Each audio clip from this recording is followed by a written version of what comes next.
پھر میں تو اتنی خوبصورت بھی نہیں ہوں، دوسرا میرا رنگ بھی سانولا ہے۔ آج کل کے لڑکے گورے رنگ کو ترجیح دیتے ہیں، اور پھر شہریار کو میری رنگت کا عیب کیوں نظر نہیں آیا؟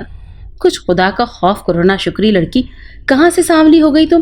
گندمی رنگت ہے تمہاری، اس کے علاوہ تم میں ایسی کشش ہے کہ بندے کو لوہے کی طرح اپنی طرف کھینچتی ہے۔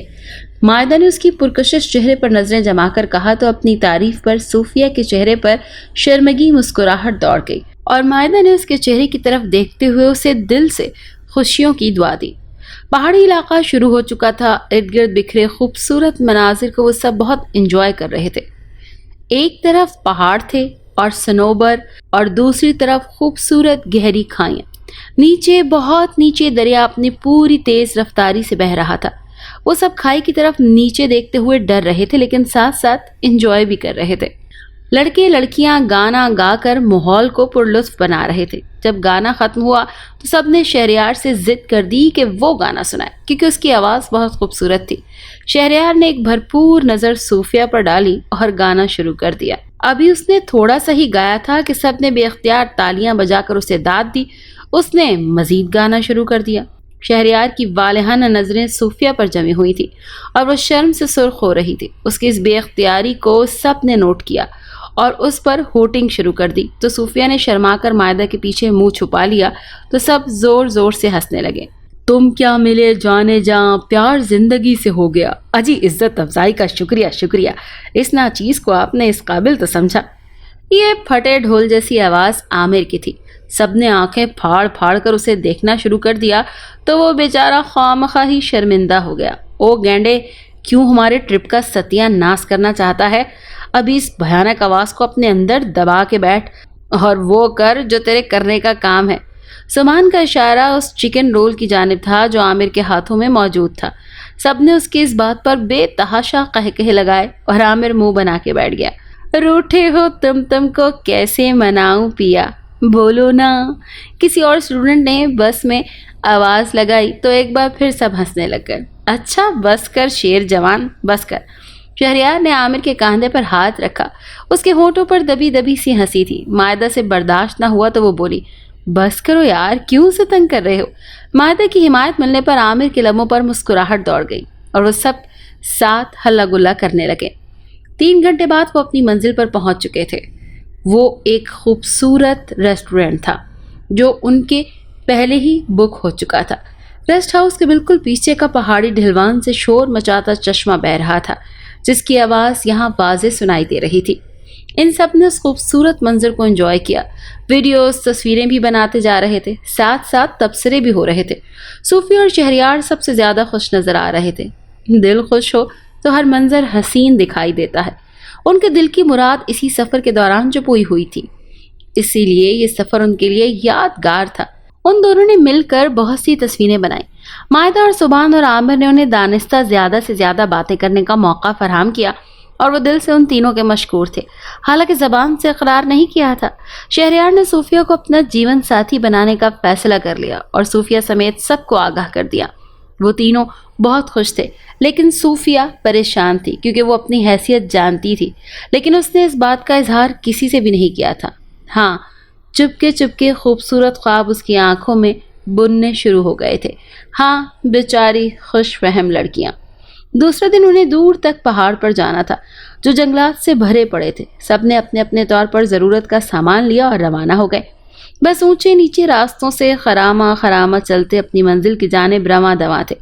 آس پاس اتنے خوبصورت مناظر بکھرے پڑے تھے کہ وہ سب مبہوت ہو کر انہیں تکتے جا رہے تھے، لیکن شہریار کے لیے صوفیہ کے چہرے سے بڑھ کر اور کوئی چیز حسین نہیں تھی۔ وہ سب مناظر سے بیگانہ صرف اسی کو ہی تکے جا رہا تھا۔ صوفیہ نے کئی بار آنکھوں میں اسے سرزنش بھی کی، لیکن وہ ہٹ درمی سے لبوں پر مسکراہٹ سجائے بس اسی کو ہی تکے جا رہا تھا۔ صوفیہ اس کی نظروں سے خائف تھی اور لجائی سی بیٹھی تھی۔ او مائی گاڈ صوفیہ، ذرا آسمان کی طرف دیکھو، کیسی کالی کالی گھٹائیں امڑ آئی ہیں۔ مائدہ نے چونکتے ہوئے صوفیہ کو کوہنی ماری تو اس نے بھی جلدی سے کھڑکی کے پار آسمان کی جانب نظریں اٹھائیں۔ واقعی کالی گھٹاؤں نے آسمان کو مکمل طور پر ڈھانپ لیا ہے۔ ابھی تو دن کا پہلا پہر تھا، لیکن گھٹا کی وجہ سے اندھیرا ایسے چھاتا جا رہا تھا، حالانکہ جس وقت وہ چلے تھے اس وقت کہیں کہیں بادل موجود تھے۔ ان کے وہم و گمان میں بھی نہیں تھا کہ موسم اچانک یوں ہو جائے گا۔ وہ سب کبھی بھی نہ آتے۔ بجلی چمکنا شروع ہو چکی تھی اور بادلوں کی مہیب گڑگڑاہٹ نے دلوں کو سہما دیا تھا۔ وہ سب دل میں سلامتی کی دعائیں مانگ رہے تھے۔ اچانک گائیڈ نے ڈرائیور کو گاڑی کسی محفوظ جگہ پر روکنے کا حکم دیا۔ سب پوچھنے پر اس نے کہا کہ بادل بہت گہرے ہو گئے ہیں، جس کا مطلب ہے شدید آندھی اور بارش بھی ہو سکتی ہے۔ ایسی صورتحال میں سفر کرتے رہنا ٹھیک نہیں ہے۔ ڈرائیور نے ایک سائڈ پر بس روک دی۔ گائیڈ نے سب کو بس سے جلد از جلد نیچے اترنے کا کہا۔ وہ سب دل میں خوف لیے نیچے اتر آئے۔ سڑک کے ساتھ ہی گھنا جنگل شروع ہو رہا تھا۔ گو کہ محفوظ تو وہ بھی نہیں تھا، لیکن یوں بس کا سفر کرنے سے کئی گنا بہتر تھا۔ وہ جنگل میں پناہ لے لیں۔ آندھی کا کیا، وہ تو بس کو تکنے کے دیر تھی کہ اڑا کر بھی لے جا سکتی تھی۔ گائیڈ نے سب کو ساتھ رہنے کی تاکید کی کہ مشکل حالت میں وہ کہیں بھی بھٹک نہ جائیں۔ اسی لیے سب لوگ ساتھ ساتھ جنگل میں داخل ہو رہے تھے۔ مائدہ صوفیہ خوفزدہ تھی، لیکن وہ خود کو کسی حد تک قابو میں کیے ہوئے تھی۔ باقی لڑکیوں کا بھی تقریباً یہی حال تھا۔ بادلوں کی گڑگڑاہٹ اور بجلی کی کڑک میں اضافہ ہو چکا تھا۔ ہلکی ہلکی ہوا چلنی شروع ہو چکی تھی جو کسی بڑے طوفان کا پیش خیمہ لگ رہی تھی۔ کافی دور چلنے کے بعد نسبتاً گھنے درختوں کے نیچے گائیڈ نے انہیں ٹھہرنے کو کہا۔ وہ سب زمین پر بیٹھ گئے اور کبھی کبھی آسمان کی طرف سر اٹھا کر دیکھ لیتے، جو سیاہ سے سیاہ تر ہوتا جا رہا تھا، اور ان سب کے دل آنے والے وقت سے لرز رہے تھے۔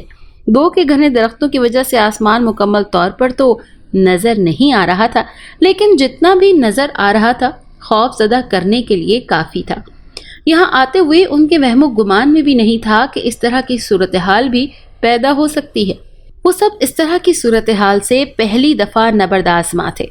یونیورسٹی کے 2 پروفیسرز بھی ان کے ہمراہ تھے اور وہ سب کو مطمئن کرنے میں مصروف تھے، حالانکہ انہیں خود بھی بخوبی اس بات کا احساس تھا کہ یہ سب خدا کی طرف سے ہے، انسان تو کچھ بھی کرنے کے قابل نہیں۔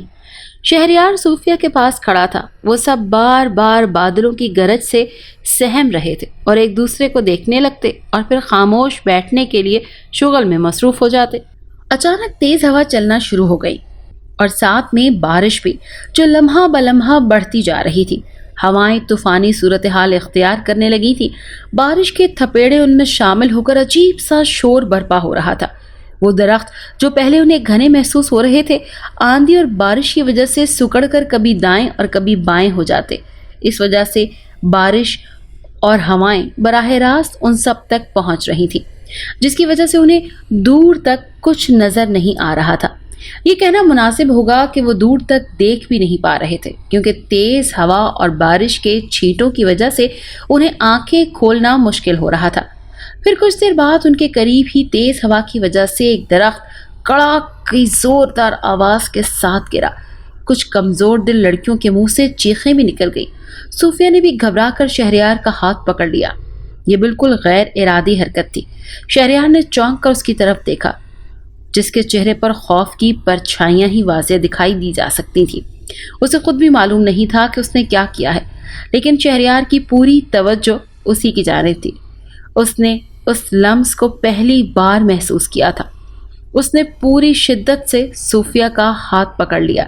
صوفیہ نے گھبرا کر ہاتھ چھڑانے کی کوشش کی، لیکن شہریار نے ہلکی سی مسکراہٹ سے نفی میں سر ہلاتے ہوئے اس کی یہ کوشش ناکام بنا دی۔ خوف مائدہ کے چہرے سے بھی ظاہر تھا، لیکن وہ کافی حد تک خود کو سنبھالے ہوئے تھی۔ اسٹوڈنٹ لڑکے لڑکیوں کو تسلی دے رہے تھے، لیکن یہ تسلی سوائے تسلی کے کچھ بھی نہیں تھی۔ تیز آندھی بدستور تیز ہو رہی تھی۔ بجلی کی کڑک رہی سہی اوسان خطا کر رہی تھی۔ شہریار، میں نے سنا ہے آسمانی بجلی زیادہ تر سبزے یعنی درختوں پر ہی گرتی ہے، اور ہم تو کھڑے بھی درختوں کے نیچے ہیں۔ صوفیہ نے لرزتی آواز میں اسے مخاطب کیا تو جواباً شہریار نے کہا، یار میں تمہارے ساتھ ہوں، پھر ڈر کس چیز کا؟ لوگ ساتھ زندہ رہنے کی آرزو کرتے ہیں اور ہم اکٹھے مر گئے تو سوچو کتنی خوش نصیبی کی بات ہے۔ مجھے تو اتنا خوف محسوس نہیں ہو رہا، بس تم ہمت نہ ہارو۔ شہریار کی بات سے اس کا خوف کسی حد تک کم تو ہو گیا، لیکن ختم نہیں ہوا۔ وہ نامحسوس طریقے سے شہریار کے قریب ہوتی جا رہی تھی۔ اس میں اس کے ارادے کا کوئی دخل نہیں تھا، وہ یہ سب خوف کی وجہ سے کر رہی تھی۔ کڑاک! اس دہشتناک آواز سے آسمانی بجلی ان سے کچھ فاصلے پر موجود ایک درخت پر گری اور